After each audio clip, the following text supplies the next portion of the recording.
Ed O'Keefe is a Washington Post congressional reporter, CBS News contributor, and we are very pleased to announce Ed will be joining us here at CBS News full-time as a political correspondent. Congratulations, Ed. We can't tell you how happy we are.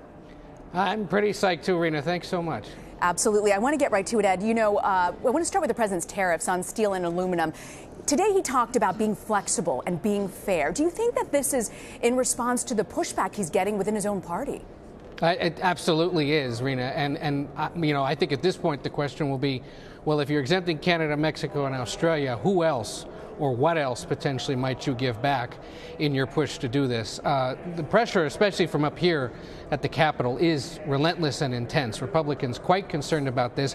They're not surprised that he did it. Remember, he's been talking about this since long before he was a candidate even, and did it during the campaign in 2016. But there have been weeks of meetings between Republicans and the White House about this, and they're hoping that he still perhaps relents a little bit at least, puts up some exceptions, or reconsiders entirely. I was in a conversation earlier today with representatives from Americans for Prosperity, one of those outside political groups that does a lot of door knocking and direct mail and work on social media to promote Republican candidates. They're not fans of this. They'd rather see Republicans focused on selling the tax cuts. They'd rather, talk about pro-growth, policies that Republicans and the president have been pushing for quite some time, and they worry that this would suppress that economic growth and potentially suppress Republican turnout at the polls in November. So, Ed, there's also been a lot of back and forth on how and when the White House should roll all this out. Why is there this confusion?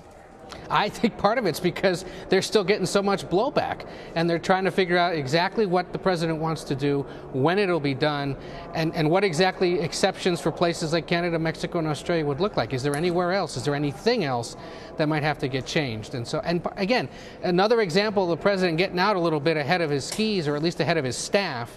I think part of this is designed to make sure that the I's are dotted, the T's are crossed, and they try to somewhat control the potential political fallout, especially from their own party. So the White House has signaled, as you mentioned, that there could be carve-outs for some allies, Mexico, Canada, potentially, during trade negotiations on NAFTA. Do you get a sense on Capitol Hill that there's a sigh of relief among Republicans who pushed for this? I don't think there'd be a big sigh of relief until they get away from this entirely. But if you're going to exempt Mexico and Canada at least, and not go after NAFTA, as the president has said in the past, I think that certainly would ease the tensions a little bit among those that don't want to see him doing this. Absolutely.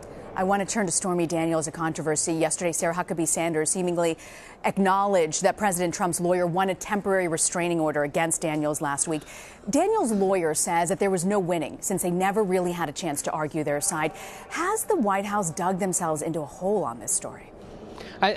This and so many others, Rena, yes, I think, until or unless the president and his attorney really come out and explain things clearly and make clear what either was done or what will be done in this regard, I think this one's going to fester for quite some time. The fact that she's now mounting a court challenge and the White House or the president's attorneys refuse to acknowledge what's going on will allow this to continue to swirl. And you talk to lawmakers up here, they don't want to talk about it at all. They say this is a matter for the president to deal with, but there are obviously going to be political consequences. I think one thing we should remember, this is in no means designed to defend the White House press operation, but when Sarah Huckabee Sanders refers things to the president's attorneys, we've seen this in the past, especially during all the trouble that the Clinton administration faced. Often the press secretary then, Mike McCurry, would say, go talk to the president's attorneys, go deal with them on this. That's the way it's supposed to be done, because that's a personal, non-political, non-government matter. The question is when or if the president's attorneys will start talking, clarifying the situation, and whether we'll ever hear from the president about it. I want to finish and talk to you about Russia meddling in this investigation. The Washington Post is reporting that Mueller is gathering evidence that a 2017 meeting in the Seychelles was an effort to establish a back channel to the Kremlin. What can you tell us about that meeting and exactly who was involved? Well, Eric Prince, the founder of the Blackwater private security firm, it's no longer called that, but did a lot of work in Iraq after the invasion there back in 2003, remains a player in the private security world, but also in Republican politics. He says, he just happened to be there and ran into these people.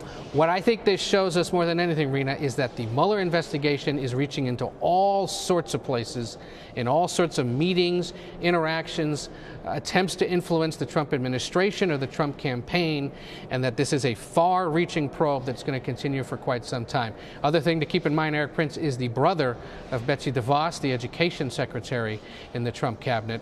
But again, it's just another vivid example that this thing goes from everything that may or may not have been going on during the Trump campaign to what other people, other countries, other entities were trying to do to influence that campaign, the transition, and the administration. We are long ways from being over with the Mueller investigation. Yeah, it certainly is winding. I want to ask you about the contradictions, though, to statements to lawmakers. A top Democrat on the House Intelligence Committee spoke earlier about this. What questions do you think it raises for his committee?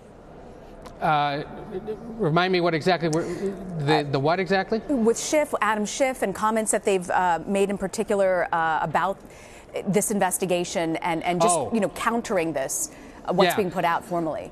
Well, again, it just shows you that this continues to be a pretty complex investigation and one that is going to be quite far-reaching and remains, of course, politically charged. So no surprise that Democrats are continuing to speak out about this and try to fact-check Republicans or those involved in the probe in real time.